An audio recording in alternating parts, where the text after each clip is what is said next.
Hey, what's up everyone? Welcome back to the channel.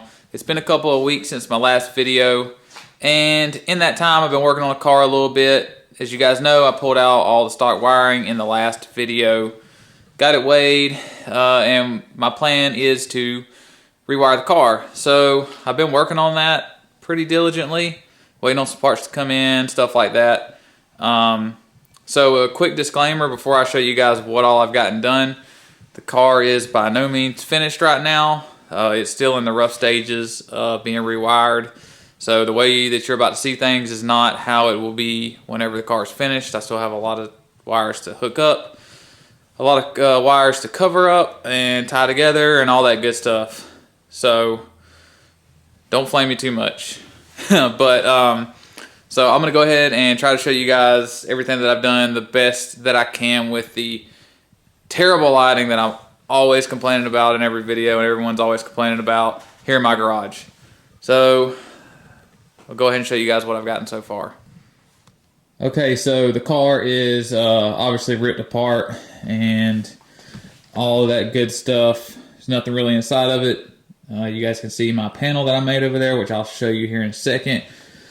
I'm gonna go ahead and turn these interior lights on. So I told you guys that I was gonna wire this up with an ARC switch panel, so I did get the ARC 8000. It's got 8 switches on it. These things are pretty cool because you can label each switch, and then when you have the battery run into them, you can see what each switch controls.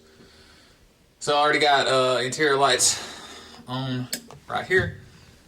You see the dome lights on, and I made this nice little power board, I guess you'd call it, right here out of like a 12 by 12, I think is what it is, a piece of ABS plastic from Amazon.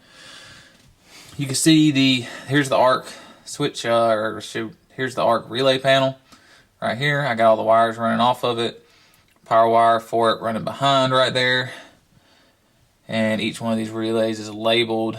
I got my ignition relay. It powers like all of my common 12 volt stuff. So when I turn the ignition on, it'll power up like the Holly, it'll power up the boost leash, and a couple of other small odds and ends. And then everything else has its own relay, like water pump.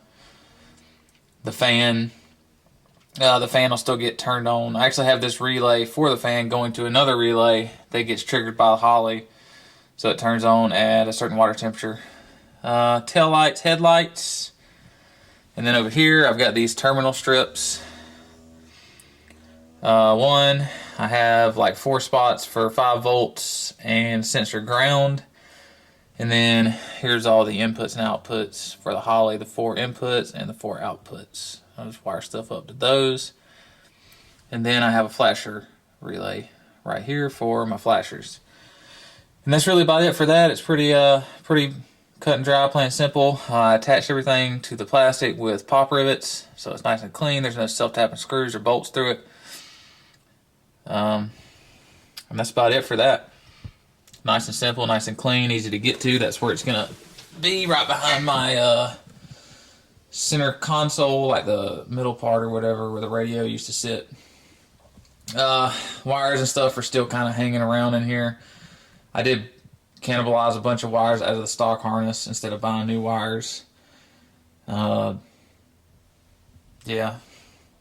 those wires right there for the front turn signals, which are already wired up. I have the headlights and everything wired up. So I go up here, I'm sitting in the car, and like hit my tail light switch right here. You can see if I can get the camera to focus on it. Turns green, tail lights are on, so that'll run parking lights, which you can see on the garage door up there. And back here in the back, you can see that the tail lights are on, and then I need to replace one of my tag lights, but the tag lights come on as well. And then I can switch on my headlights as well. Right here. I just have low beams. Really no need for high beams. I may wire those up later if I feel like I need them, but I don't drive this thing at night very often, and it's not much of a daily driver anymore, so not a big deal. I can cut those off, and then you guys saw I had the interior lights. Turn those on. Power for the fan right here. Water pump will have to be manually turned on, and then the ignition will come on. Wired up a new brake light switch right here. You can see it. See my nice little custom panel right there for my brake lights. Because when I put these manual brakes in the car, the factory style switch did not work right anymore. So I had to go to one of these. So basically that switch is depressed and it's an open circuit, and whenever you push the brake pedal down, become a closed circuit, turns brake lights on.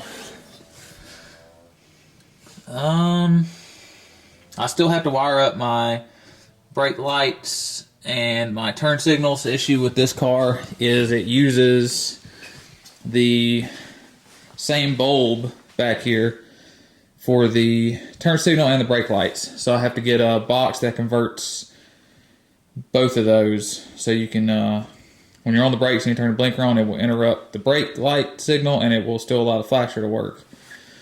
And I bought them 2 from Amazon already that don't work, so I'm still on kind of a hold up with that. As far as the, I'm gonna turn this off. As far as like the harness and stuff, like I have, as a matter of fact, I'll turn it back on and show you guys something real quick. The harness that I have gotten done, you can see right here, I put this nice wire loom over it. It's nice and sturdy and protects it.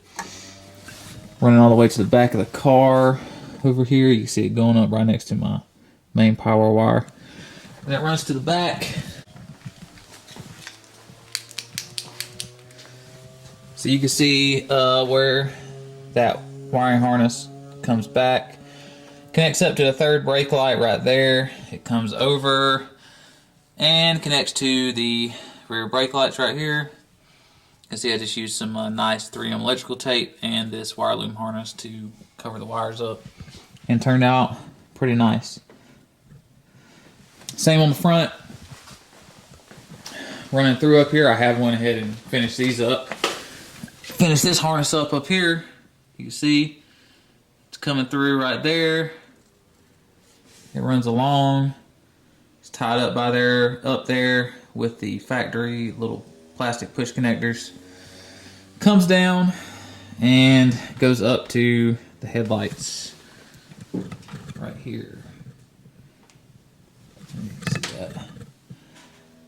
Boom. Same for the other side.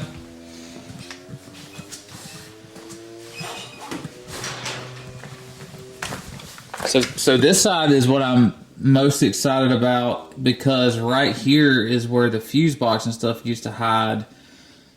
Originally on this car, the fuse box sits in the engine bay, like right up there, and it looks bad. There's a bunch of wires coming off of it. So I relocated it into the fender, and there was like a whole bunch of wires right here that were in the way, and it just looked bad. And they were like a couple inches from scrubbing on the front tire up here. It always bothered me. So now those are gone. I feel a lot better. Same thing with the harness on this side. It's running out right here. There's grommet and everything right there. I got to build a piece of sheet metal to cover that hole up where the factory harness went through. And it goes up to the blinker and the headlight just like the other side. And there's all kinds of room right here. I also ran a bulkhead connector at the firewall right there for my power. So I have my power cable coming from the battery turn-off switch. So I have this car wired up per NHRA rules. That's why you see I have 2 big power cables.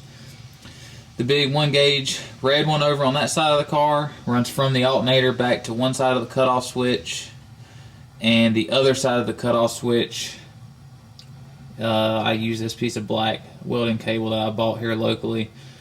Runs up to my main power, and on the other side of that connector, I'll connect the power cable for the starter. I'll show you guys what it looks like on the firewall.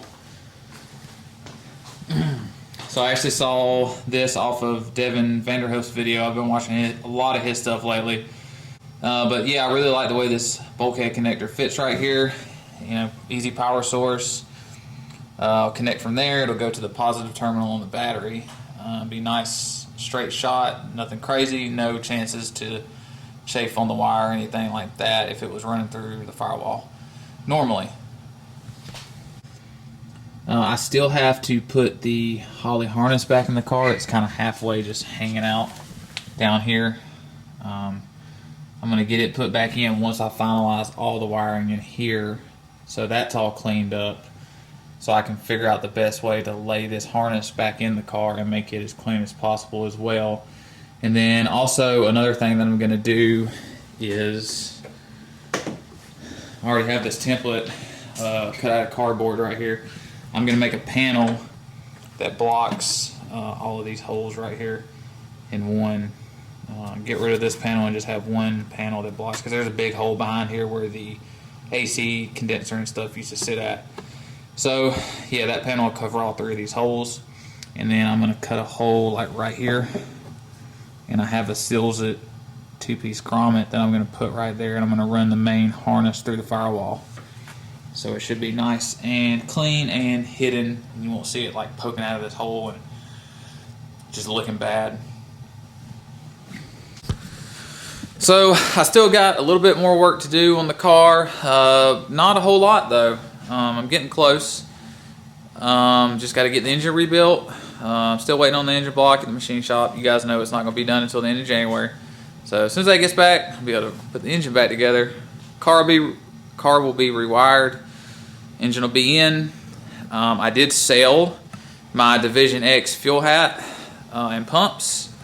So that's going off, and I'm getting a new fuel pump. I'll surprise you guys with it when it gets here. I will tell you that it does flow a lot more than the two 525 liter per hour pumps did.